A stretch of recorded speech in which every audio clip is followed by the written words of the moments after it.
हाँ कितने बच्चे चाहिए? 5 चाहिए। कितों कितों? अगे तू चाह रखे मूंग तो हेलो अगे चाह रखे नहीं गल करेंगे वो एक 10 ने आना सारे। अच्छा एक मूंग तो चाहिए? एक मूंग तो अच्छा एक खीवियों एक कालू वाले। एक खीवियो एक कालू वालो 3 हो गए। 2 कितों चाहिए? और एक अपने मंडियों। हां मंडी। अच्छा केड़ी जगह तो दर्शनाल मदनी महला तू कदी इद्दी आना कदी ओदे आना ते पंजवा कितों चाहिए? चंगड़ महल्ले दे नाल नहीं थल्लेरी साइड ते एक अपने चरस नहीं अगे पैंदा जिथे स्नोकर दो पईयां अगे उत्थे करके। अच्छा है किथे दा? मैं भी उत्थे दा मंडी को तो तेरे बाकी जिन्ना चाहे ना बच्चे वो भी संगी सारे उत्थे ही नहीं उत्थे ही हो बद्दे। रान दे सारे अजे बाकी जेडे पास अच्छा वो भी सारे उत्थे ही नहीं। हां जी उत्थे अरे भी उत्थे खेलदे बन स्नोकर। जाओगा चाक ले आओ जाकर ओदा की ना आई ओदा नाम सावर है। सावर सर सावर ओ कित्थे दे?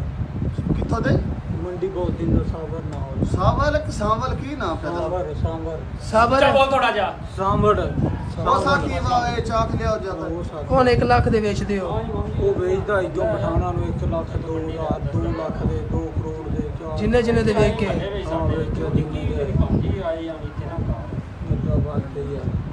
ये ते बच्ची चाहिए इस चाइस है 40 के जा के नस्ल संगी किदे नहीं तेरे कल्ला ते नहीं होना नहीं मैं कल्ला ही छड़ के ना नसिया संगी तेरे है नहीं इथे रोटी खादी आ गया कल्ला संगीत है जिना संगी बच्ची जाके तू जाना नहीं मदनी महला केड़ा जाना नहीं है।